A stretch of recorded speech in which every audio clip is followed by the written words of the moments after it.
Hola, hola. ¿Está funcionando esto? Sí. Buenas tardes. Se abren ya las primeras jornadas de género negro en español, cine, literatura y periodismo de la Universidad Rey Juan Carlos. Muchas gracias por vuestra asistencia. Bueno, vamos a enfocar el fenómeno de eso que entendemos por el género negro desde una perspectiva multidisciplinar, desde la literatura. Ahora vamos a dar comienzo a la mesa de novela negra, desde el cine y desde el periodismo. Hoy concretamente son las mesas de novela negra y de cine, digamos, cine negro, thriller, cine policíaco y todo esto. Esta edición está especialmente centrada en eso que entendemos como el género negro como plasmación de la realidad social y concretamente de la sociedad española. Para eso tenemos aquí a dos pesos pesados, por así decirlo, a dos grandes figuras de la actual novela negra española, a Óscar Urra y a Paco Gómez Escribano, cuyas novelas negras además están ambientadas en Madrid capital y son un fiel reflejo de la sociedad, de la realidad social en que nos movemos en tiempos recientes y actuales. Como sabemos, pues el género negro representa lo peor de una sociedad. Representa una sociedad por la peor de sus partes y eso es lo que le confiere especial interés. Bueno, sin más voy a dar paso a los ponentes, a Óscar y a Paco Gómez Escribano. Vamos a comenzar con las preguntas directamente, sí, bueno, para que sean ellos los que tengan la palabra. No sé si algo quiere añadir también el profesor Carlos Rodríguez Crespo. Sí, bueno, mantener un poco pues, la trayectoria de Paco Gómez Escribano y Óscar Urra. Son dos de los novelistas quizás más interesantes para entender un poco novela negra desde una perspectiva más oral, quizás que sea la perspectiva un poco de Paco, y frente a la de Óscar, que es quizás un poco más gramaticalizada. Pero en todo caso, como comentaba un poco José Luis, bueno, está ambientado, bueno, uno de los elementos que es más interesantes es que ambientan gran parte de sus novelas en Madrid. Bueno, en el caso, por ejemplo, de Óscar Urra, si fuiste finalista del Memorial Sevilla Lanza del año 2008 con tu primera novela, A Timba Abierta, ha publicado otras 3 más con el mismo detective, Julio Gambia, y luego posteriormente tienes Tío Zombie, que es la única novela que yo creo que no he leído de tu producción, y un libro bastante interesante que es Cómo se escribe novela negra, que es básicamente una fuerte, bueno, digamos, de compendio de cómo escribir ese tipo de textos, ¿no? Y en el caso de Paco, bueno, Paco creo también has publicado 11 novelas, no es así, pero vamos, específicamente novela negra, son 8, si no es no. Desde aquí hasta la última, después de la derrota. Básicamente también pues, ha sido finalista del Infame, ¿no? Tienes otros premios Nobel Paul, ha sido premio Nobel Paul, también tienes un premio Mortari Negra, si mal no recuerdo. Y Ciudad de Santa Cruz. Y Ciudad de Santa Cruz. Y Ciudad de Santa Cruz de Tenerife. O sea, son dos, como ya digo, dos novelistas particularmente potentes, ¿no? Para trabajar sobre este particular. Y luego no me voy a presentar porque yo soy, como García Calvo, impresentable, ya me conocéis bastante. Por lo cual, sí, lo que sí queréis, podemos entrar un poco con la primera de las preguntas con la que habíamos trabajado un poco, es, bueno, ¿cómo entendéis la novela negra? Un poco cómo entendéis los orígenes, las razones, las temáticas. Bueno, pues buenas tardes, gracias a todos por estar aquí. Yo soy Paco Gómez Escribano. Y la novela, bueno, la primera vez que hay un relato policíaco y se publica es en el siglo XIX y lo escribe Edgar Allan Poe. Y son los crímenes de la calle Morgue y además Poe era poeta y por tanto la novela policial nace ya bastante poetizada. Esto, a pesar de que lo inventa un americano como Poe, la novela de intriga, la novela en donde hay una resolución de un crimen en el relato, se pone de moda en Inglaterra, ¿no? Y empieza a haber pues, escritores como Agatha Christie, como Conan Doyle, y empiezan a haber relatos de policías y también de detectives privados, ¿no? Pero eran unos detectives que basaban el relato en la inteligencia, en la deducción y un poco en el racionalismo, ¿no? Y Y luego en los años 20 hay dos escritores que a mí particularmente me gusta siempre resaltarlos, porque yo creo que son realmente los inventores del género negro, ¿no? Son Carroll John Daly y Dashiell Hammett, ¿no? Estos dos escritores son escritores bisagra, porque ellos empiezan haciendo novela enigma y más tarde pasan a la novela negra, ¿no? ¿Cuándo empieza la novela negra a diferenciarse de la novela policial o de la novela enigma? Pues en 1920, que es donde estos autores empiezan a publicar relatos en una revista que se llamaba Black Max y en otras en Estados Unidos, y coincide temporalmente con la aprobación de la ley seca en Estados Unidos. O sea, se prohíbe el alcohol. Se prohíbe el alcohol y entonces hay una serie de tipos listos que venden alcohol de extraperlo. Y es tal el dineral que ganan, ¿no? que empiezan a tener poder, empiezan a infiltrarse en la prensa, en la policía, en la política, y llegan a tener un poder tal que es que ni siquiera son detenidos, porque tenían comprados a los jueces, a los abogados y demás, ¿no?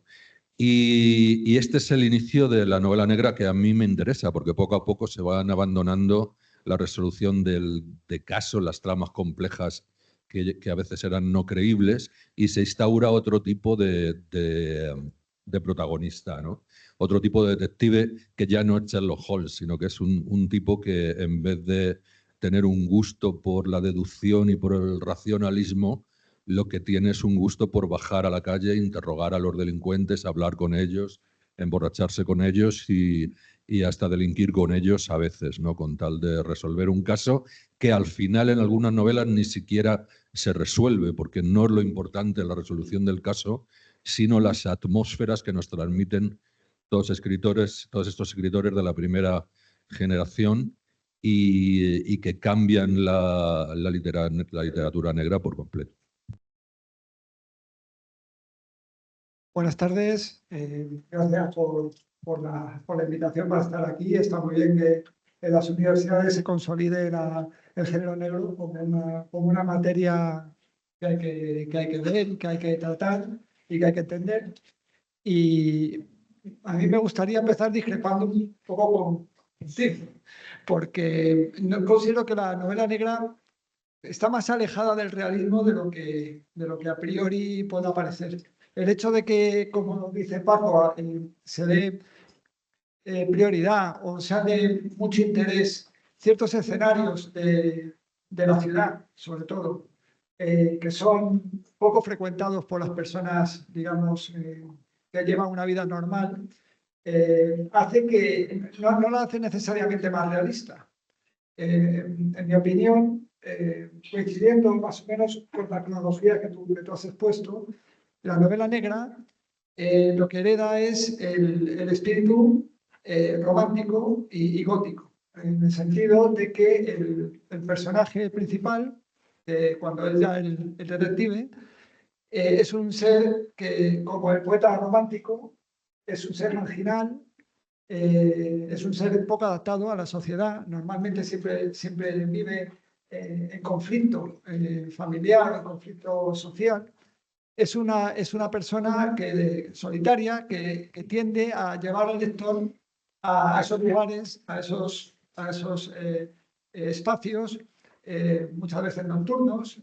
Obviamente la escenografía gótica se sustituye por la nueva escenografía, que es la escenografía de la ciudad. La aparición de la ciudad es fundamental para que se cree el ámbito social adecuado para la novela negra, y lo que hace es llevar al lector a esos lugares que son lugares ocultos, que son lugares que funcionan al margen de la ley, que son lugares que tienen unas leyes propias, ¿no?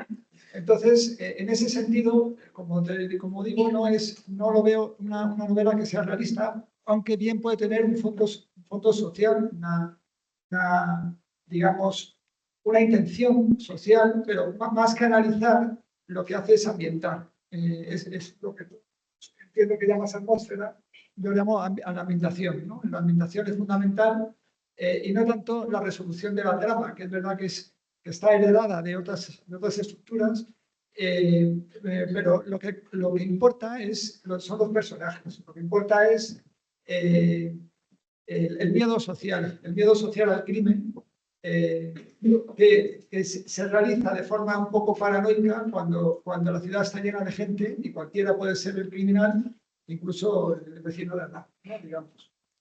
¿Habrías pedido tú una parte? Sí, bueno, una cosa que tengo que matizar, es decir, que las palabras que me atribuye Oscar, no sé si se debe esto a una imponderabilidad del lenguaje que decía el filósofo francés Levinas, pero no son las que yo he dicho. Yo he dicho, la novela negra refleja la realidad social, no que sea realista. Se puede reflejar la realidad social, pero no desde un verosímil o desde un prisma estético y, por lo tanto, ético realista. Yo pongo a veces el ejemplo de Chester Himes, que me parece un novelista más expresionista que otra cosa y que de hecho me parece que incluso a su afroamericana y particular manera, este escritor que era de Harlem y que estuvo en la cárcel durante un tiempo y es uno de los grandes autores de la novela negra, entroncaría con el esperpento de Valle Inclán. La forma de describir esos personajes sórdidos, grotescos, esas situaciones. Yo conozco a gente que no soporta la prosa de Chester Himes porque no es lo que esperan en una novela policíaca. Porque esa forma de hablar, con esa ironía, con ese sarcasmo, con esa distorsión estética de la realidad en que habla de una anciana diciendo tiene el pelo tan liso como el mismísimo Jesucristo y cosas así por el estilo. Evidentemente eso no es realismo propiamente dicho. Está bien que haya hecho esa puntualización Oscar, porque no hay que confundir plasmación o crónica de la realidad social con realismo, con la tradición imperante en el verosímil narrativo, digamos, de las sociedades burguesas desde el siglo XIX a esta parte. Puede haber novela negra, y de hecho la hay, que es de carácter expresionista, que es de carácter surrealista o surrealistizante, con fuertes componentes oníricos, que esto lo hizo también Frederick Brown y una serie de gente. Hay novela negra que tiene una poética muy particular y que no es, por así decirlo, esa poética del espejo a lo largo del camino del que hablaba Stendhal y su discípulo Balzac. ¿No? Que aquí el creador del realismo, que fue Stendhal, llevó una vida de literato fracasado, no vendía un libro y su discípulo Balzac fue el que se llevó la gloria y el éxito editorial, ¿verdad? Eso pasa muchas veces en la vida, aunque Balzac siempre fue justo con su maestro y le reconoció el mérito, ¿no?, de la paternidad del realismo. Yo creo que podríamos pasar a la siguiente pregunta si no tenéis nada más que añadir. Lo digo para no enzarzarnos mucho porque esto da para una jornada entera. Yo quería matizar también un poco, y es que sí que es cierto que tradicionalmente se ha dicho que la novela negra es realista y no es cierto del todo. Digamos que nos muestra una parte de la realidad. Oscar ha hecho referencia al gótico, al tal. Yo también creo que la novela negra tiene una estructura de western y creo también que toma mucho del naturalismo francés, ¿no?, que es un realismo, digamos, aumentado. O sea, yo creo que es el género negro es el notario de ese realismo aumentado que nos puede decir mucho de cómo es una sociedad. O sea, si yo me leo las novelas italianas de los años 50, los años 60, que hablan de mafia, efectivamente, toda Italia no es mafiosa, obviamente, ¿no? Pero a través de estas novelas podemos conocer mucho del carácter italiano y por qué la mafia nace en Nápoles y no en un pueblo de Extremadura, ¿no? Igualmente, pues es imposible saber la historia de Estados Unidos sin leer las novelas de Walter Mosley, ¿no?, con el racismo y todo esto. O sea, que yo creo que sí que es notario de un realismo aumentado, vamos a decirlo así, no de toda la realidad. Y por otra parte, una novela realista en donde se explicara lo que hace la mayoría de la gente, pues tampoco sería interesante, ¿no? Porque en un relato, si un tipo sale, va a trabajar y vuelve y cena, pues eso no tiene ningún interés literario. Es una cosa que sí quería puntualizar, supongo que para terminar con este apartado y pasar al siguiente, porque no nos queda otro remedio.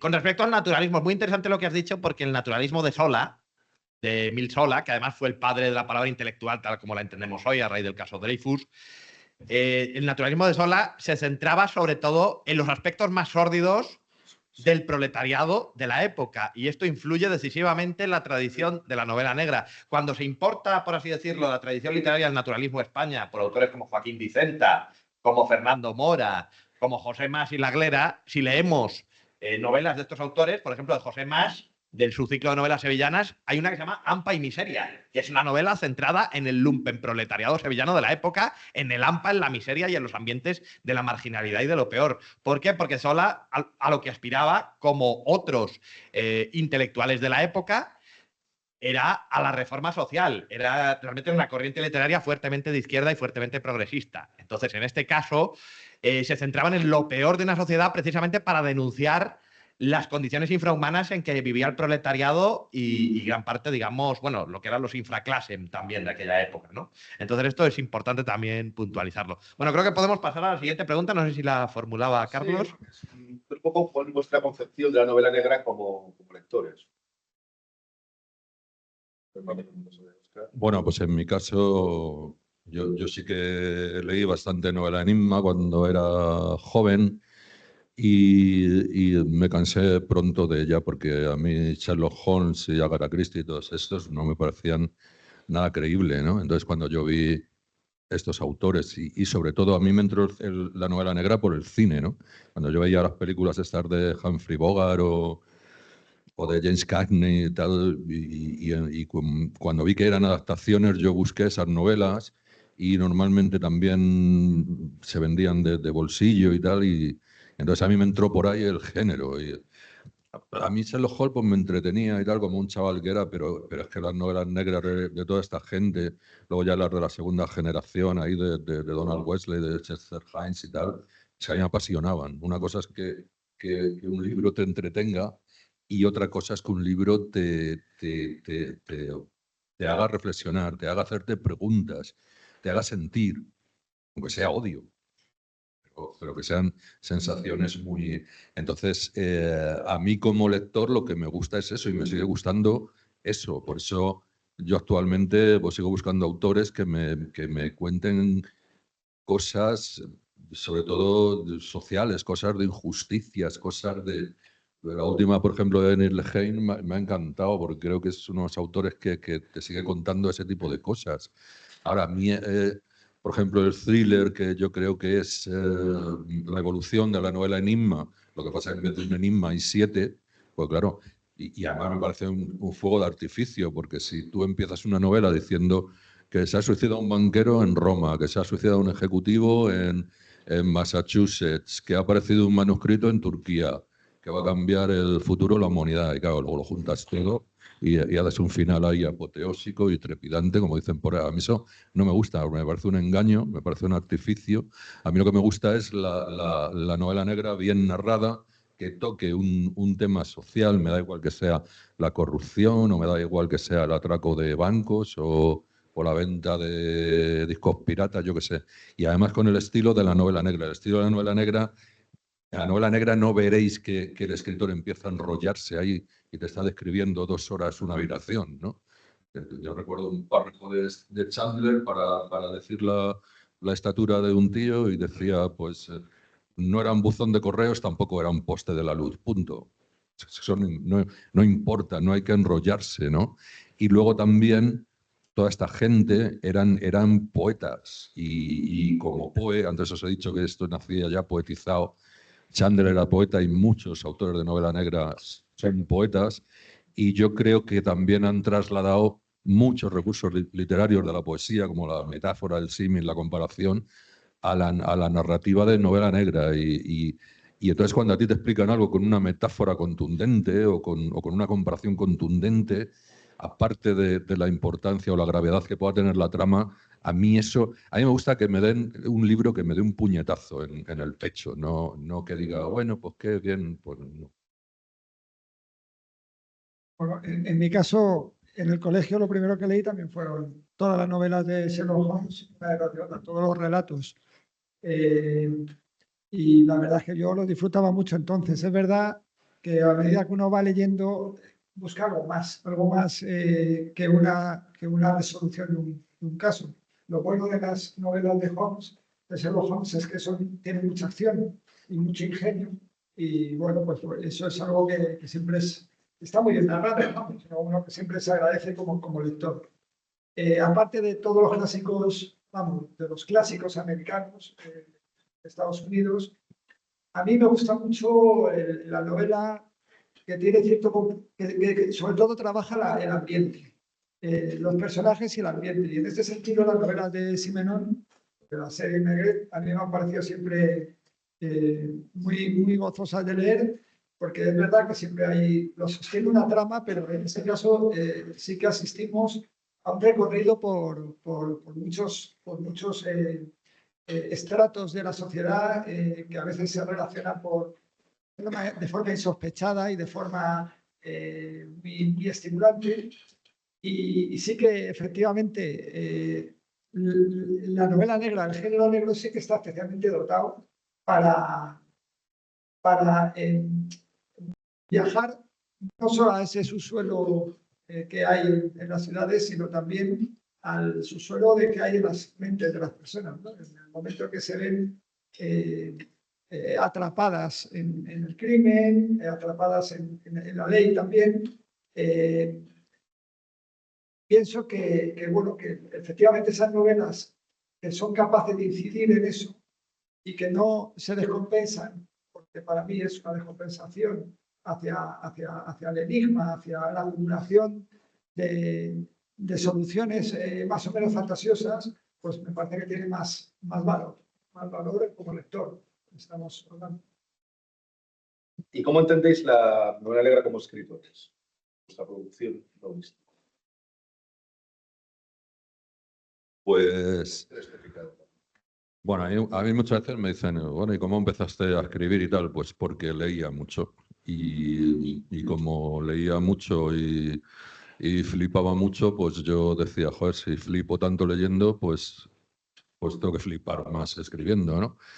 Entonces empecé a escribir y yo no escribí novela negra porque a pesar de que hay críticos e incluso catedráticos de literatura, estamos en una universidad, que dicen que es un género menor, pues mira, a mí me daba un poco de apuro empezar escribiendo novela negra. Entonces yo empecé escribiendo otras cosas y al final pues me atreví.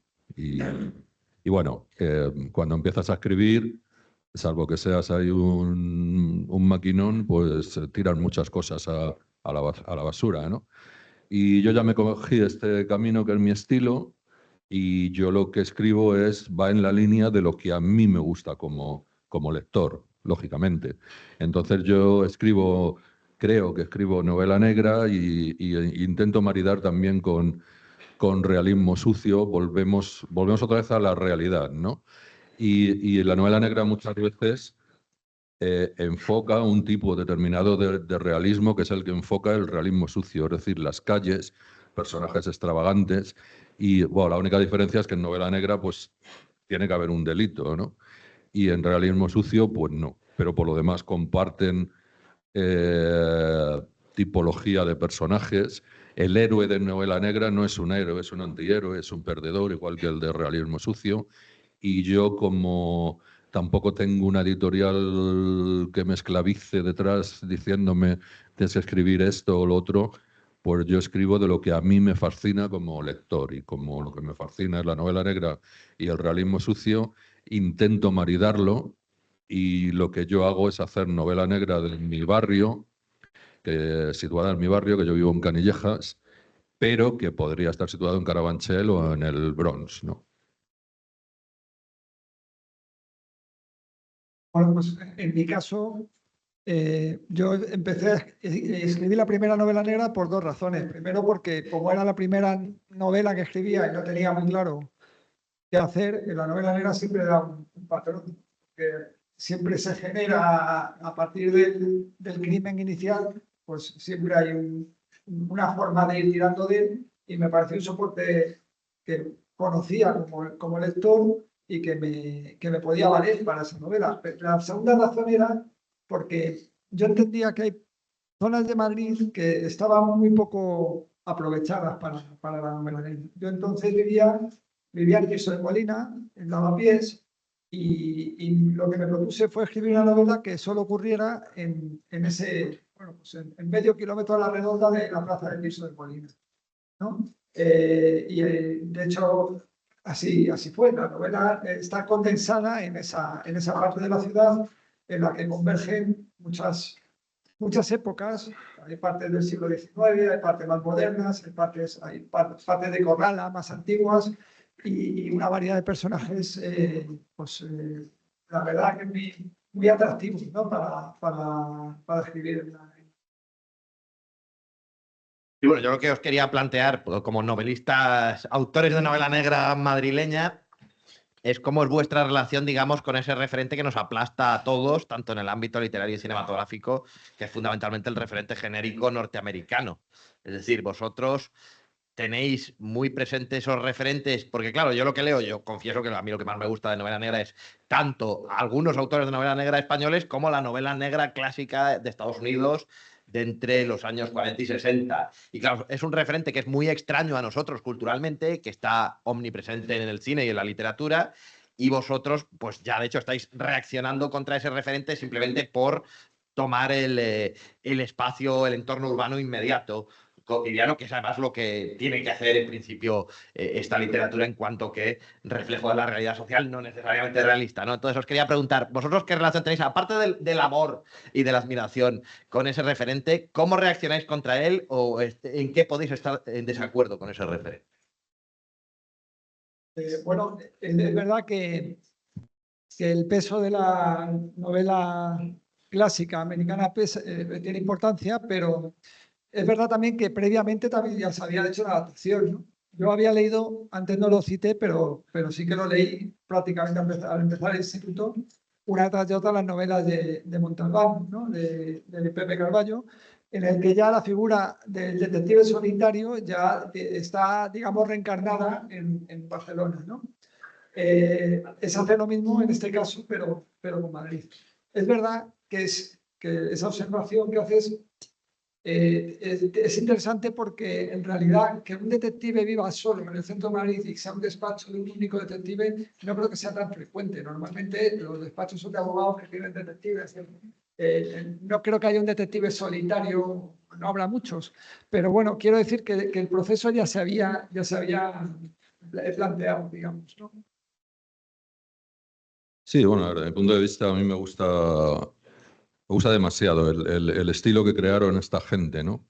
Ya he dicho antes, no solamente por el estilo, por los recursos literarios y luego me fascinan básicamente dos épocas. La primera, que es cuando sale la ley seca y es cuando sale la primera generación de escritores y tras esa década que llaman los felices años 20 de alcohol, de drogas, de no sé qué, resulta que viene el crash del 29 y hay una crisis tremenda en ese momento en Estados Unidos. Hay más de 5 millones de personas viajando en trenes y buscando un trabajo que no hay y al final acaban acampando en ríos y tal. De ahí surge otro tipo de delincuencia. Ya no son los gángsters que lo que buscan es poder, lo que buscan es comer, ¿no?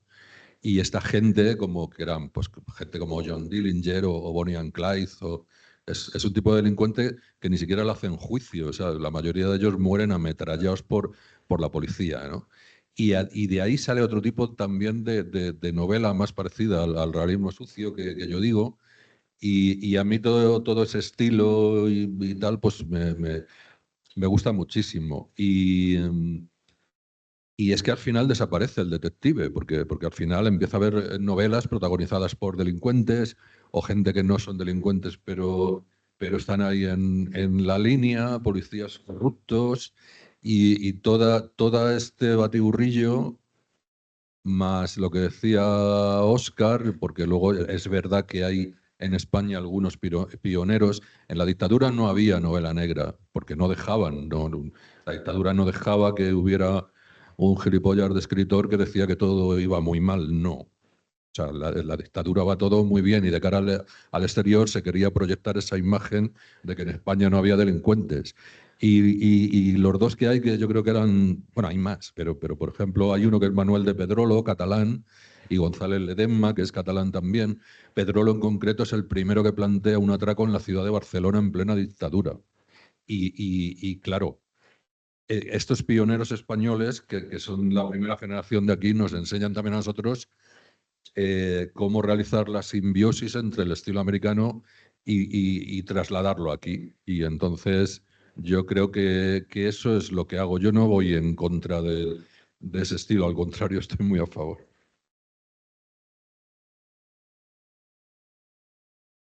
Una pequeña cosa que quería matizar, porque Paco sabe infinitamente más que yo de historia de la novela negra y de la novela negra española, pero sí que en el enfoque, digamos, discursivo, estético, ahí sí que no estoy muy de acuerdo. Es decir, hubo novela negra en la dictadura, pero sobre todo y fundamentalmente forzadamente mimética. Es decir, si uno lee estas colecciones de bolsilibros, había incluso novelas sobre el tráfico de drogas en Vietnam y cosas por el estilo, a condición de que fueran de ambientación extranjera, anglosajona, estadounidense. Escritores españoles escribiendo con seudónimos anglosajones, porque la censura tenía un doble rasero, castigaba mucho más a los escritores, a los cineastas, etcétera, etcétera, si reflejaban la realidad social española. Les miraban más con lupa. Ah, es que se está criticando ciertas realidades que a nosotros nos pueden hacer pupa, por así decirlo. Entonces, obligaban a los escritores a hacer novela norteamericana en España. Entonces, claro, algo que también es muy extraño para nosotros es que, bueno, la cultura española viene, nuestra madre fundamentalmente es Roma, venimos de la tradición grecolatina, de la cultura del Mare Nostrum, etcétera, etcétera, pero la madre cultural de la novela negra, el claustro materno, forzosamente es de Estados Unidos, que es una cultura anglosajona, extraña y tal. En cuanto a Manuel de Pedrolo, es que recibió collejas por todas partes. Porque Manuel de Pedrolo escribía novela negra en catalán, dirigió la primera colección de novela negra, digamos, pura, por así decirlo, entre comillas, en nuestro país. Y además era un señor que era disidente antifranquista e independentista catalán en la época. O sea, que le llovieron collejas de la censura, etcétera, etcétera. Pero sí que es cierto que la novela negra o era mimética o era algo tan disidente, tan aislado, tan discrepante que no podía apenas existir. El otro ejemplo que ha puesto Paco, que es muy elocuente, González Ledesma, que Paco solo conoce muy bien, González Ledesma se tiró toda la dictadura porque había escrito una novela que se llamaba Sombras Viejas, que había sido considerada por la censura franquista como demasiado roja y pornográfica. Y cito textualmente. Y por eso estuvo represaliado y se tiró toda la dictadura firmando con el seudónimo de Silver Kane, como si fuera un escritor anglosajón. Unas novelas llenas de ironía y de humor, etcétera, etcétera. Y al final no volvió a firmar como González Ledesma hasta que yo sepa Crónica Sentimental en Rojo, que encima fue Premio Planeta y que tiene una adaptación cinematográfica más que digna, creo que recordar, de Antonio Isasmendi con López Vázquez, ¿no? Bueno, no me meto más era simplemente matizaciones históricas.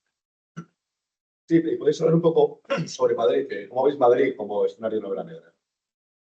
A partir de vuestra propia creación literaria.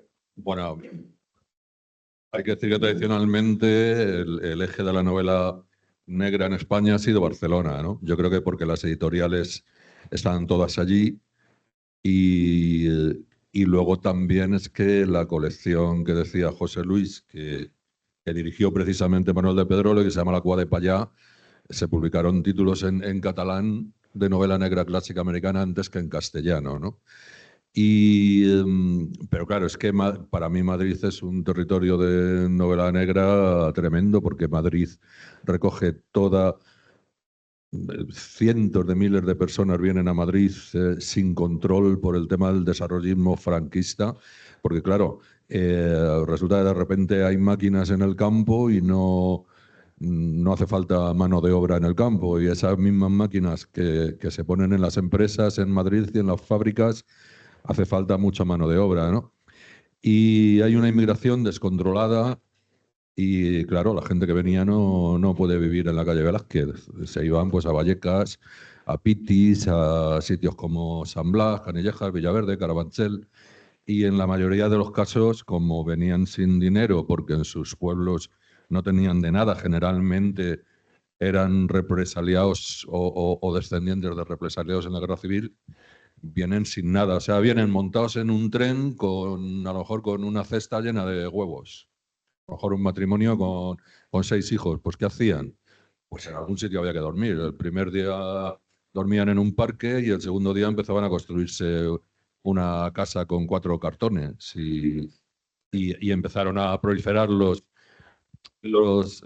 poblados chabolistas y empezaron a proliferar los delitos en los barrios periféricos. Había robos, había asaltos, y yo creo que Madrid es un territorio pero vamos, más que suficiente para hacer buenas novelas negras que tradicionalmente no se han hecho, primero por la dictadura y luego después pues, porque se promocionó más que nada la novela en catalán, ¿no? Y en Cataluña, perdón.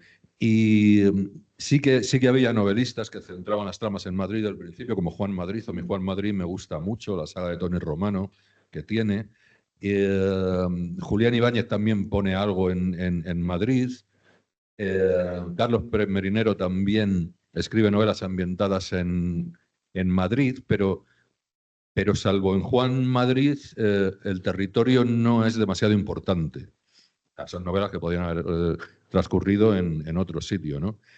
Y luego, curiosamente, la generación que viene después de Juan Madrid y esta gente, que somos nosotros, básicamente la mayoría al principio eran holmesianos y optaban más por la novela enigma, cosa que yo no me explicaba, porque yo después de una dictadura y tal, joder, lo que hay que hacer es dar caña, ¿no? Y no volver otra vez a la antigüedad de Sherlock Holmes y la hostia. Y luego había unos cuantos disidentes, pues como Oscar y como yo y Alexis Ravelo, que ya murió. Y ahora hay también una serie de gente interesante que ya son de otra generación, más joven que nosotros, que yo veo que están tirando por el realismo, es decir, por la novela negra. ¿Y por qué? Pues porque estamos en crisis y siempre hay crisis, y ahora la vivienda, y ahora no sé qué, y ahora... Y entonces a mí, ya os digo, Madrid tradicionalmente siempre me ha parecido una ciudad muy, muy susceptible a hacer novela negra con ella y no se han hecho. Y siempre hay problemas. En mi barrio ahora mismo hay manifestaciones porque está volviendo la heroína, porque la ponen muy barata y demás. O sea que, vamos, he dicho el desarrollismo, pero luego en los 70 y demás, que yo he situado novelas mías en los 70, en los 80, en los 90, pues para la generación nuestra la heroína fue un problema, ¿no? Fue una pandemia, murió muchísima gente y precisamente los que murieron eran los hijos de estos emigrantes que vinieron de Extremadura, de Castilla-La Mancha, de Andalucía, que se mataron a trabajar y el sistema, como premio, les devolvió a sus hijos en ataúdes cutres porque no había dinero para otro tipo de ataúdes. Bueno, estoy totalmente de acuerdo con el panorama que has descrito sobre Madrid. Es verdad que en esos años 50, por ejemplo, la normativa municipal lo decía muy claramente. Si alguien era sorprendido construyéndose la casa, entonces se le podía detener, pero si lo hacía, digamos, de noche, y así se hacía, la misma noche, y la Guardia Civil pasaba por la mañana, esa persona ya no se les podía detener porque efectivamente los poblados emergían de la noche a la mañana. Como cualquier ciudad, antes y ahora, una gran ciudad siempre ofrece un campo de contradicciones más que suficiente para sugerir tramas propias del género negro y personajes de todo tipo también. Es verdad, no es lo mismo que la novela está ambientada en una ciudad porque se citen las calles y más, que eso ocurre, por ejemplo, en Carlos Pérez Merinero. Pues sí, puede ser que el protagonista vaya por la calle Velázquez, pero no hay una ambientación de la calle Velázquez, hay simplemente el nombre, ¿no? Hay otras novelas que pretenden hacer más suya el carácter de la ciudad, no más suyo ese carácter.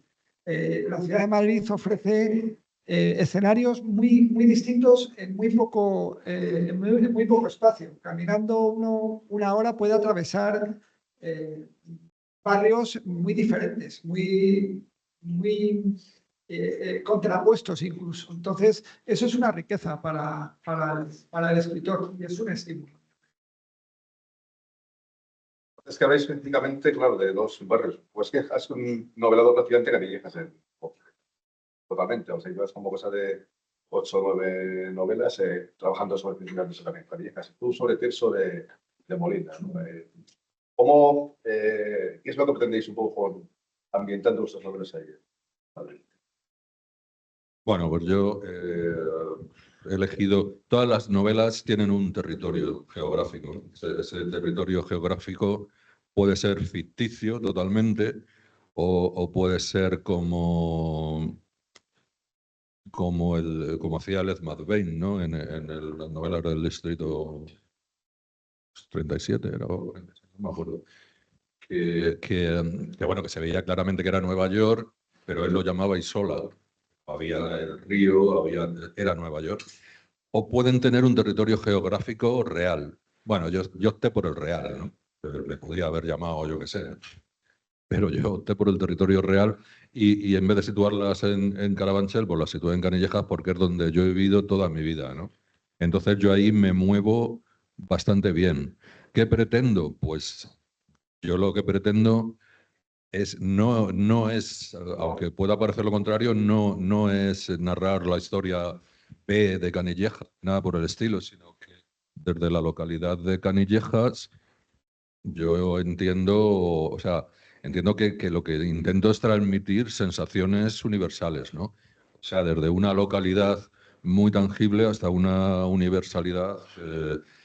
O sea, lo que yo intento transmitir es que pues, la marginalidad, la desesperanza, la miseria y todos esos valores yo creo que son universales, ¿no? ¿Por qué yo, por ejemplo, puedo empatizar con una novela de un chino que está en una montaña de China y es un ermitaño y se pasa las tardes mirando al río?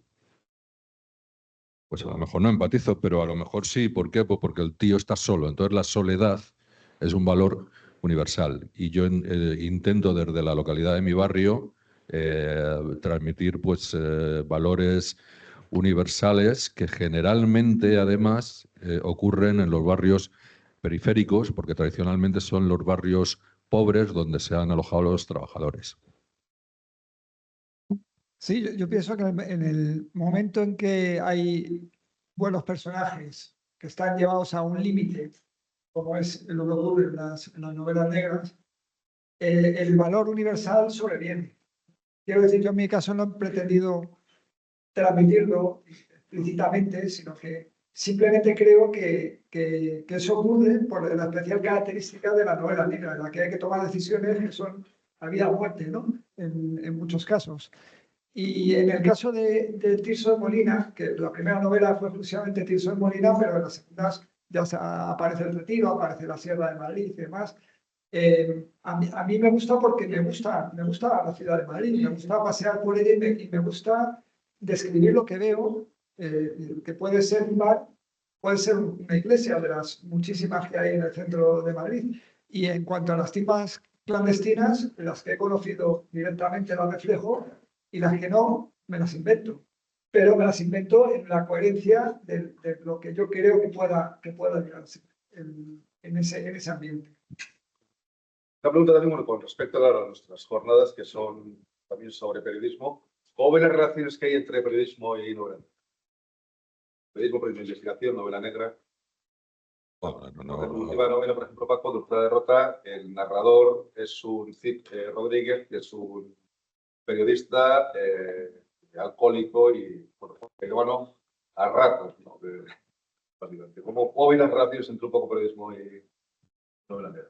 Bueno, la novela negra se relaciona con todo tipo de artes y oficios, ¿no? Siempre tradicionalmente se ha relacionado con el cine, porque ha habido adaptaciones.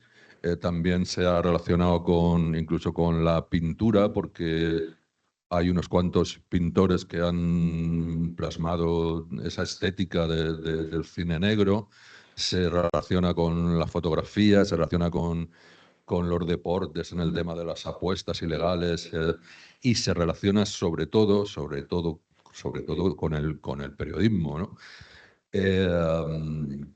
De hecho, quien se inventa el true crime, que es una historia novelada de un crimen real, fue el Truman Capote, ¿no? Con A Sangre Fría, ¿no? Eso es lo que se cuenta tradicionalmente, pero los diferentes true crime, porque no hay solamente una clase de true crimes, es una prueba de que el periodismo se relaciona con la novela negra. Además, en España existe una particularidad de un periódico que estuvo décadas con una nómina de periodistas increíble que formaron escuela para los que vinieron detrás. Había un periódico que se llamaba El Caso, ¿no?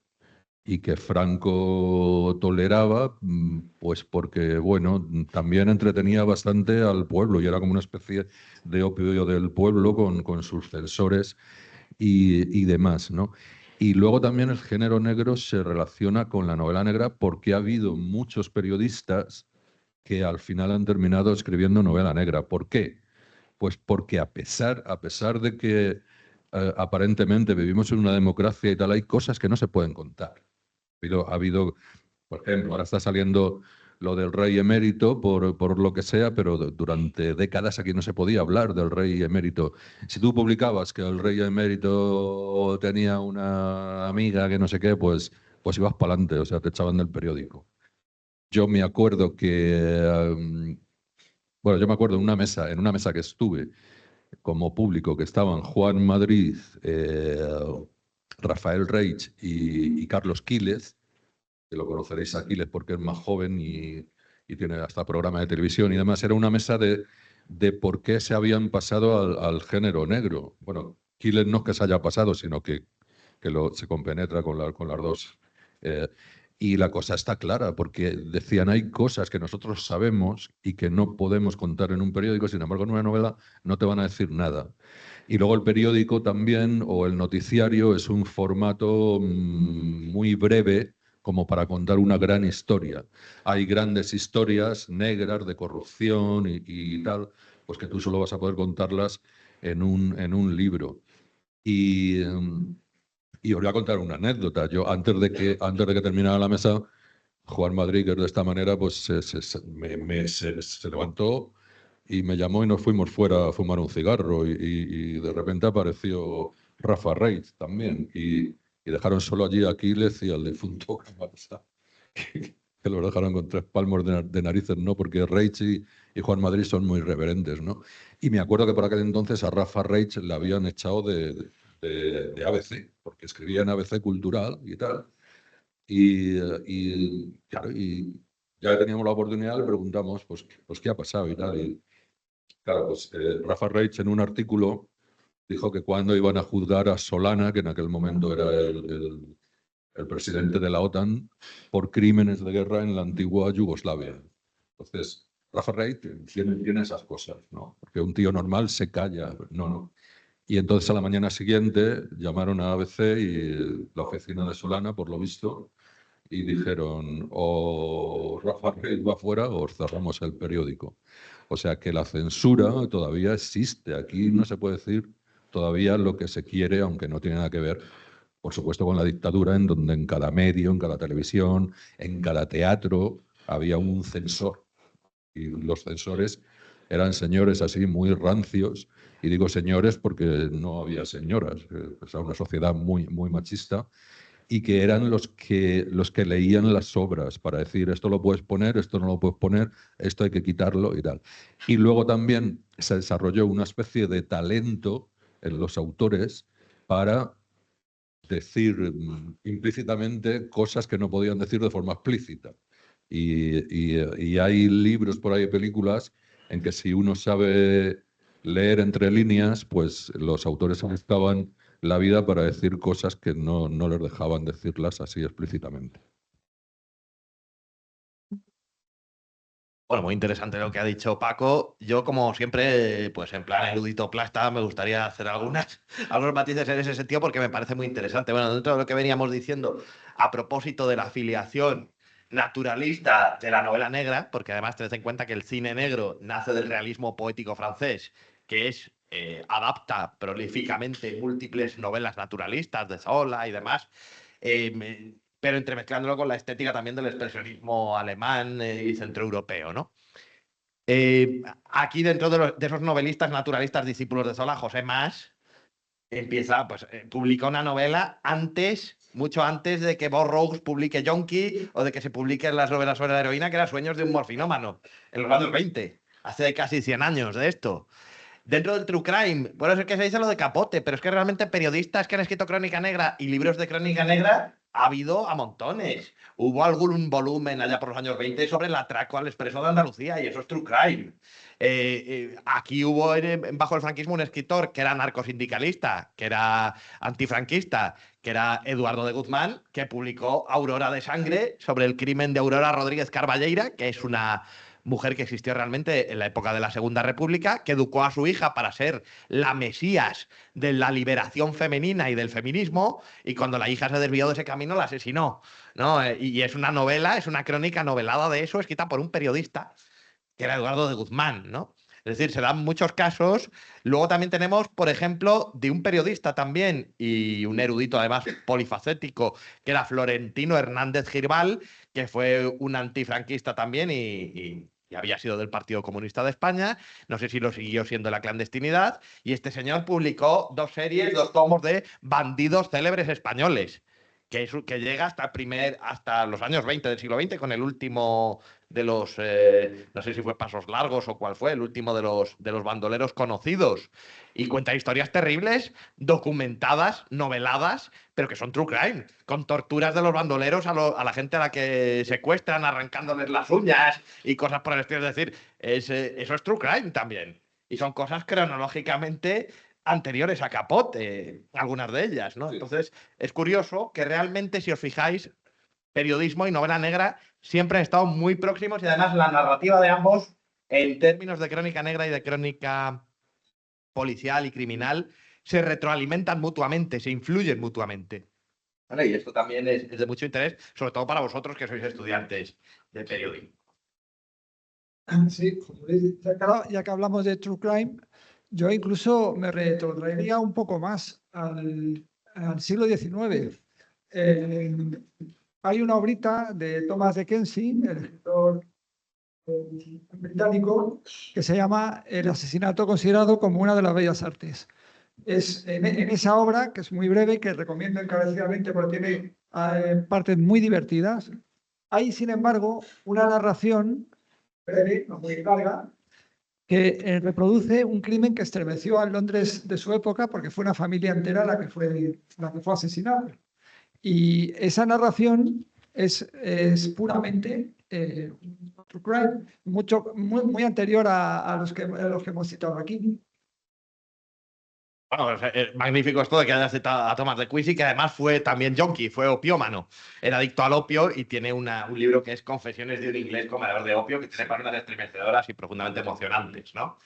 Pero es que si nos retrotraemos al true crime, me estoy dando cuenta que, claro, nos vamos al medievo como mínimo, porque, claro, los romances de ciego con los aleluyas que venían con dibujitos y un ciego contando cómo habían descuartizado, cómo habían decapitado a una víctima en verso, eso ya era true crime, ¿no? Bueno, pues nada, pasamos si queréis al siguiente apartado. Por eso es tan importante las clasificaciones. Porque yo he visto por ahí a compañeros que dicen, no, las clasificaciones son para que pongan un libro en una estantería. No. O sea, las clasificaciones son para saber de lo que estamos hablando. Porque, claro, no podemos ir a, no sé qué, algún flipado dice que la primera novela negra es la Biblia. Mira, no, macho. Novela negra es tal, tiene estas características, tal, y hay que hacer una serie de clasificaciones, porque todo no es... Es verdad que hay géneros que se parecen más al género negro que otros, evidentemente, ¿no? Y aquí en España, pues ahora que citabas también, claro, la trilogía de Arturo Barea no es una novela negra, la de La Forja Rebelde, pero se parece bastante. Y Arturo Barea también ejerció de periodista y fue un cronista de toda la mierda que pasó en este país. Pero hay una cuestión ahí que me parece interesante, los Rolfo Walsh, ¿no? Sí. Antes que Masacre, y seguido sobre Rosendo, porque obviamente acabó bastante. Pero a mí me llama poderosamente la atención, fundamentalmente porque en la novela negra, en la formulación de Chandler, en la formulación de Hacker, etc., es posterior a todo el movimiento Morricker. Es decir, pensamos, por ejemplo, en este texto de Arthur Sinclair, La jungla, que es un libro sobre la industria cárnica, de que quería Arthur Sinclair lo que quería fundamentalmente era denunciar las condiciones laborales de los trabajadores en la industria cárnica. Bueno, el libro tuvo muchísimo éxito, pero hay ese giro ideológico que se plantea en Estados Unidos es interesante porque deja de ser el foco las condiciones laborales y se centra en la seguridad libre. Vamos, en todo caso, o sea, todos los trabajos que se están realizando por todo este movimiento por Rikers, que viene de Theodore Roosevelt, que hablaba que de estos rastreadores de cielo, que se ocupan más de los principios que deben regir realmente los diseños de Estados Unidos, es que es posterior, una vez que este movimiento periodístico desaparece, por probablemente una decisión política, es sustituido por un género de ficción. Esto me llama particularmente la atención porque finalmente, bueno, de una forma o de otra nos da algunas ideas, algunas pistas de cómo en el origen finalmente pues, había una motivación clara. Esto es interesante. Y claro, lo que pasa es que al ser sustituido no lo es en toda su eficacia. Claro, nos situamos de pronto en el ámbito de la ficción, en la que pues, muchas veces hay que anunciar que cualquier coincidencia con la realidad es pura casualidad. Y que efectivamente permite sugerir, permite insinuar, permite decir frases muy poderosas, como por ejemplo, nunca he visto a un rico que termine en la silla eléctrica, por ejemplo. Eso sí lo permite decir, pero claro, estábamos hablando de las relaciones con la investigación. Y la investigación es otro ámbito también muy diferente. En la medida que la novela asume análisis de forma explícita, para mí pierde valor como novela negra porque renuncia a otras cuestiones. Entonces, el discurso de la novela negra no puede ser lo elaborado que exige un análisis de investigación. Al revés, en cambio, sí que veo que la investigación sí que ha sabido asumir muy bien las estructuras narrativas. En los ensayos, en las investigaciones. Entonces, quiero decir que a Saviano, por ejemplo, no le iban... Seguramente no estaría amenazado de muerte por la mafia si hubiera escrito una novela negra en la que no se sabe quién es quién, se habla de que la mafia habla así. En el momento que haces otra cosa que puede tener bibliografía, que se puede comprobar que tiene nombres y apellidos, la cosa cambia. En el fondo es una renuncia, el que no se pueda hacer la investigación y se asuma en forma de novela negra porque la novela como objeto artístico que es parte de una ruptura con la realidad. Se ha producido un crimen y hay que restaurar la realidad. Y esa restauración en sí misma es conservadora. Ya la realice y la lleve a cabo el detective o en la novela policial, por así llamarla, sea representante de la ley nada menos el que la ejecute, ¿no? Esa restauración. Esto en el thriller contemporáneo y en la novela negra contemporánea se está produciendo un cierto paradigma de ruptura, podríamos decir. Luego hablaremos de eso en la mesa de cine, pero vamos, Memories of Murder de Bong Joon-ho, que es una película sobre un asesino en serie en Corea del Sur, en la época de la dictadura militar pro-yanqui o pro-norteamericana, que fue en aquella época apoyada por Estados Unidos. Es una ficción sobre la imposibilidad de resolver un crimen porque la brutalidad de la propia policía y el propio subdesarrollo del país y el propio contexto social impiden esa restauración de la realidad de que estás hablando tú. Y eso ha servido de patrón luego para Zodiac de David Fincher, para Isla misma de Alberto Rodríguez, para que Dios nos perdone de Sorogoyen, que son ficciones criminales sobre la imposibilidad de descubrir la verdad o de restablecer la justicia cuando el mundo ya está tan extremadamente corrompido que realmente obstaculiza eso hasta el extremo de impedirlo por completo, de imposibilitarlo, ¿no? Entonces esto sería interesante también. Luego hablaremos un poquito de eso. Pues ya para acabar, ¿no? ¿Cómo veis un poco estos últimos casos de corrupción y otros que han sacudido o que sacuden habitualmente la actualidad informativa, ¿no? Como posibles temas, ¿no? De novela negra? Pues tienen vamos, yo creo que son muy susceptibles de hacer un relato negro con todos estos tipos de corrupción. La corrupción está muy ligada desde el principio de los tiempos a la narrativa de la novela negra. Como antes os he dicho, la novela negra nace para denunciar la corrupción de la década de los 20 en Estados Unidos, ¿no? Y luego además todos estos listos que que se meten a políticos y a empresarios básicamente para trasladar el dinero de los impuestos a sus intereses privados y los de sus amigos. También dependen mucho, no de sus actos, sino de los tiempos y de la narrativa, ¿no? Yo que llevo ya varios años yendo por ahí a festivales y tal, antes a festivales solo llevaban a escritores, pero ahora también llevan a guionistas, llevan a directores de cine, cosa que está muy bien, porque nos permite intercambiar opiniones. Y a mí ya me han dicho guionistas que están viviendo una época dorada bueno, pues por Netflix, por Prime y tal, pero que los políticos y los grandes lobbies me refiero pues a, yo qué sé, a gentuza como Elon Musk, o bueno, a que se está grabando esto, perdón.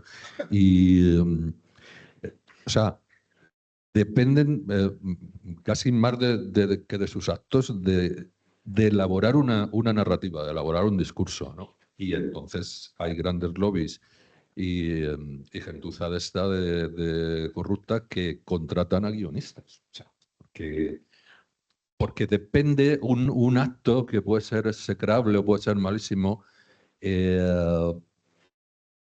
más que el acto es cómo contarlo, ¿no? Si tú lo cuentas en los medios de comunicación de una determinada manera, no es lo mismo contarlo de otra. Os pongo un ejemplo. Un atraco a un banco que eran tan comunes en los 70, en los 80. Ahora ya está más jodido robar un banco, pero se siguen robando bancos, ¿no? Pues si alguien roba un banco, la visión que podemos tener de él, pues es que es un delincuente o que es un héroe. Porque si yo me invento un relato de que ese hombre es pobre y además me invento que aparte de lo que ha robado la reparte entre los pobres y que además los de los bancos son unos cabrones, pues ese tío será un héroe y si lo cuento de otra manera será un delincuente. Así que yo creo que el género negro se relaciona bastante también con todo este tipo de temas. Ahora mismo, que estamos en un momento de polarización política, lo estáis viendo en la tele, ¿no? Me sacan a un malo de derechas y al día siguiente, me sacan un malo de izquierdas. La hermana de no sé qué político ha robado no sé qué y el novio de la otra política ha robado no sé cuánto. O sea, todo esto, aparte de que exista, yo estoy seguro de que existen muchos más y la mayoría se los callan, ¿no? Pero, por ejemplo, pues el novio de la presidenta de la Comunidad de Madrid no es lo mismo como lo cuenta ella que como lo cuenta un tipo de izquierdas, claro. Entonces, y viceversa. Ahora estamos viendo lo de la semana pasada, ¿no? Lo que está en la radio, lo del Errejón. No es lo mismo como lo cuenta Sumar que como lo cuenta el PP. Todos son relatos y todos compiten entre sí por quién cuenta mejor una historia. Por lo menos, pues claro, este hombre luego será condenado o no será condenado. Pero fijaros, si no es condenado, porque se demuestra que es inocente, o un juez o quien sea, el tipo va a estar en un año en la tele y van a decir que es el demonio, ¿no? Y bueno, y en general, pues esto es lo que quería decir. A ir cerrando esta ronda y supongo que ya dar paso a las preguntas, ruegos, lapidaciones, etcétera, etcétera. Antes de eso, hay que tener claro una cosa. Estamos ahora mismo en un momento muy dulce de esplendor y pudiéramos decir en otra edad dorada de la novela negra, de la crónica negra y del género negro, en parte afortunadamente, venturosamente, gloriosamente y en parte desgraciadamente. Porque cuanto peor está una sociedad, mejor para el género negro. En las épocas de mayor estabilidad, de mayor placidez, de mayor prosperidad, peor es el género negro. Es decir, la novela negra y el cine negro o de policíaco criminal de épocas como los años 60 o los años 90, que en los países occidentales fueron de mayor estabilidad y prosperidad, si os fijáis, en general son de una mediocridad considerable. Mientras que en épocas de podredumbre y descomposición generalizada y de colapso social generalizado, como es la actual, desgraciadamente, pues nos encontramos con el apogeo y esplendor a la vez del género negro, como sucedió con todo el género de gángsters a raíz de la crisis del 29, con la posguerra mundial y toda la desazón y toda la miseria que generó cómo se dio ese apogeo del género negro, y estamos otra vez en esa época de esplendor del género negro precisamente por lo mal que está nuestra sociedad actual, ¿verdad? En esto haremos otra vez hincapié en la mesa de cine. Nada más. Preguntas, comentarios, intervenciones, cosas que queráis plantear. Por ahí.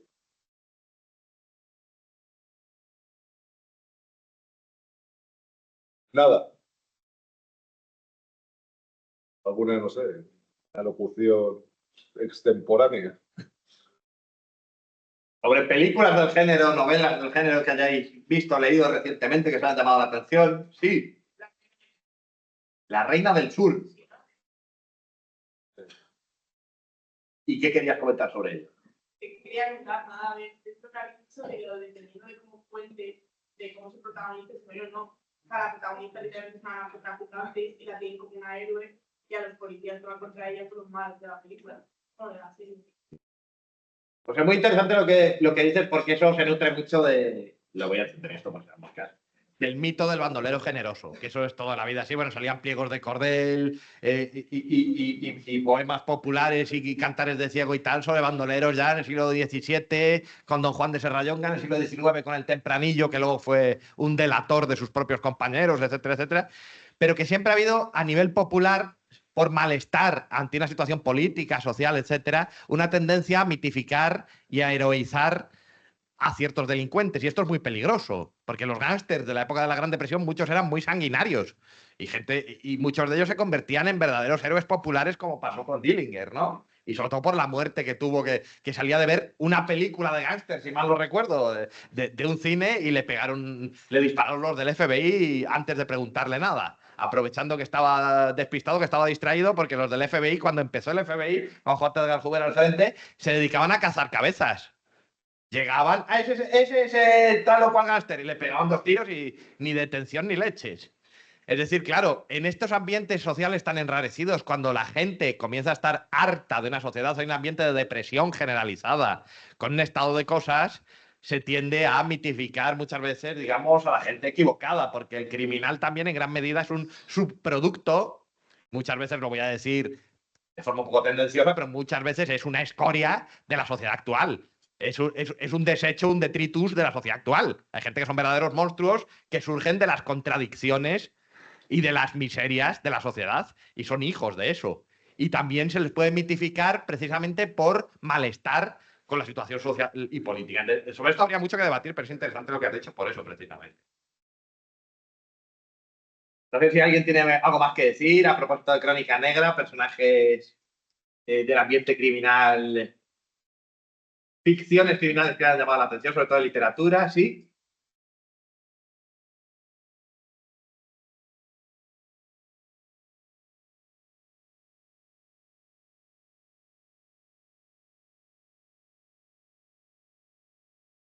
Bueno, pero esto, no sé si queréis decir algo vosotros al respecto. Hombre, yo es que sobre estas cosas, en congresos de género negro, por ejemplo, en la Universidad de La Laguna se ha hablado mucho de esto. Había ¿cómo se llamaba este? No sé si lo has dicho tú, que era mexicano, que era chicano, de Los Ángeles o de San Francisco, ¿cómo se llama este chalao? Que le llamaban el merodeador nocturno.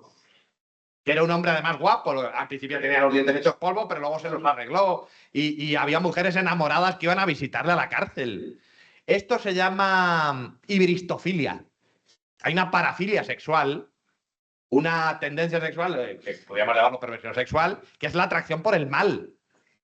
Que hay mujeres u hombres, depende de lo que a uno le guste sexualmente, que se sienten atraídos por el malo, pero en la realidad. Y hay gente, y claro, como el asesino en serie, también hay que decir que el periodismo, los medios de comunicación recientes tienden a convertir en estrellas mediáticas, aun sin pretenderlo, a determinados personajes infames, pues se da que primero la atracción o el morbo de este tío que es famoso por las barbaridades que ha hecho, y luego la ibristofilia, que esto es algo inconfesable, pero hay una fuerte ibristofilia en la sociedad, cuanto mayor es el estrellato mediático, además de los criminales. En Estados Unidos hay más ibristofilia que aquí. Yo veo menos casos de ibristofilia en España que en Estados Unidos. Es decir, se está generando una conciencia un tanto enfermiza. Hay películas sobre esto. Tú asesinas que nosotros limpiamos la sangre, que es una mala película, pero es sobre ibristofilia. Asesinos natos sobre Oliver Stone está hablando de ibristofilia, que es el glamour y el morbo y el prestigio o la romantización de dos asesinos en serie que hacen unos crímenes horribles. Entonces, claro, es que realmente la atracción por el abismo y la atracción por el mal siempre han estado ahí, literariamente. Pero es que también cuajan en ciertas patologías cotidianas que son las de nuestra sociedad. Una sociedad enfermiza da conductas enfermizas. Y esto pasa también con eso que se llama ibristofilia. Bueno, hay grandes asesinos condenados a cadena perpetua que se han casado en la cárcel 4 veces. Sí, totalmente. Y se han divorciado e incluso han tenido hijos porque han dejado embarazada a la mujer en el vis a vis y tal. Y son básicamente son más mujeres que se obsesionan con esta historia. No sé si también porque hay más presos masculinos, ¿no? Pero es flipante cómo se obsesionan y hay libros y ensayos sobre ellos, ¿no? A través de las cartas y a través de... Y es un poco flipante cómo se llegan a obsesionar con la figura, ¿no? E incluso ha habido casos de que luego cuando le han conocido realmente se han divorciado, incluso le han querido matar al tío porque no llegaba a sus expectativas. Las expectativas muchas veces nos los creamos nosotros mismos. Pues con respecto a este señor, que no me acuerdo de su nombre, el mediador nocturno, Richard Ramírez, que era un asesino en serie horrible y encima era un cobarde y un personaje repugnante, pues se dedicaba a matar pues, a gente indefensa, ancianos que iban solos por la noche, y cuando unos vecinos de una zona le pillaron y decían, este Richard Ramírez, el que anda matando viejos, le quisieron linchar. Le libró a la policía por los pelos de que lo matasen en plena calle. Y era un señor que se dedicaba a matar a gente indefensa, enferma, anciana, etcétera, etcétera. Un personaje repugnante. Pero este señor se casó en la cárcel porque una mujer se enamoró apasionadamente de él, una ibristófila. La redención. El mito del pecado, la redención, la atracción por el mal, la atracción por Satanás, en fin. Pero cuanto más enfermizas una sociedad, y la sociedad norteamericana, estadounidense, lo es mucho, hay que decirlo, en fin. Bueno, no sé si hay alguna pregunta más, porque además a propósito del crimen y del periodismo del crimen se pueden decir muchas cosas en términos narrativos y dramatúrgicos. Sí. ¿En qué obras y tal pueden ver los mejores ejemplos del detective como el antihéroe, la persona está interpretada? El mejor ejemplo, los mejores ejemplos del detective, del personaje. A ver vosotros. No, yo creo que las novelas de Chandler son un ejemplo de detective antihéroe, por ejemplo, que es el que lleva a cabo la investigación y que no siempre la culmina, pero consciente de que detrás de eso va a seguir habiendo más crimen porque no puede abarcarlo.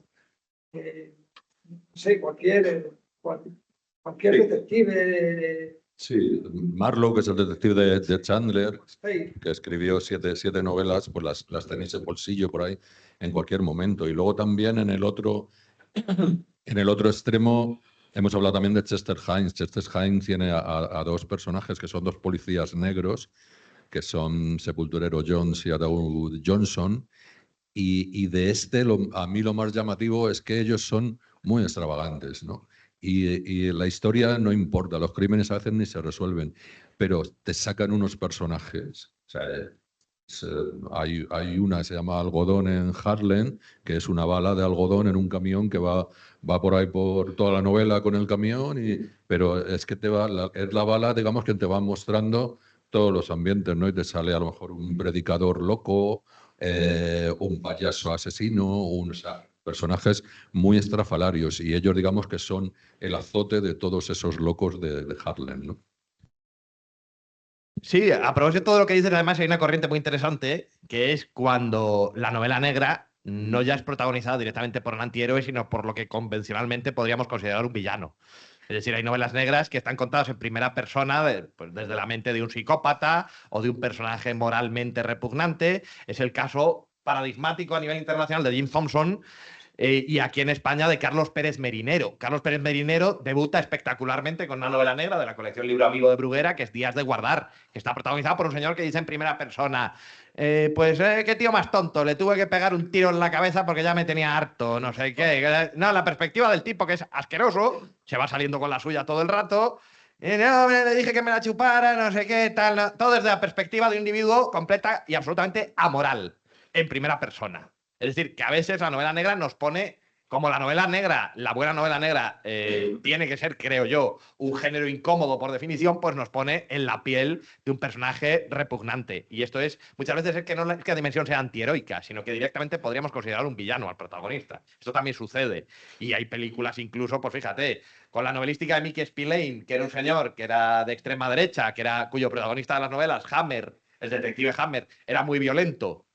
Y hay una adaptación cinematográfica de Aldrich, El beso mortal, Kiss Me Deadly, en que el protagonista es visto como un personaje repugnante directamente, que se dedica a resolverlo todo con violencia, investiga las cosas, es investigador privado, investiga las cosas pillándole las manos, los dedos con un cajón a uno, repartiendo puñetazos aquí y allá y violencia aquí y allá, ¿no? Es decir, hay personajes ya directamente en el género negro que no se vinculan a nuestra tradicional empatía o identificación narrativa con modelos morales, sino que hay gente que directamente dan asco, pero son los protagonistas de la novela negra, ¿no? Sí. Yo pienso que, respondiendo concretamente a la pregunta que has hecho, yo pienso que es Raymond Chandler y Philip Marlowe, Sam Spade, ese es el modelo clásico por el que yo empezaría, ¿no? Porque él sí que encarna esos valores y es el que genera otro tipo de detectives que pueden ser similares o a veces ya van siendo diferentes. De todas formas, y no es por tirarme el rollo, de verdad, es por tu pregunta. Si pones Paco Gómez Escribano en el Google, yo tengo muchos artículos escritos sobre escritores, sobre títulos de novelas, sobre detectives y sobre todo en una revista digital se llama Zenda y ahí pues te puedes informar bastante. Son cantidad. Son sumamente didácticos, además, los artículos, son una gozada. Recuérdame el lunes si os doy las referencias. Bueno, pues muchas gracias por esta estupenda coloquio.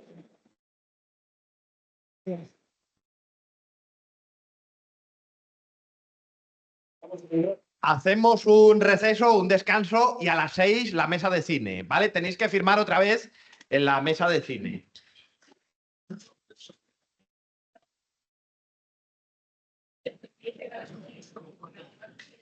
Es la copia para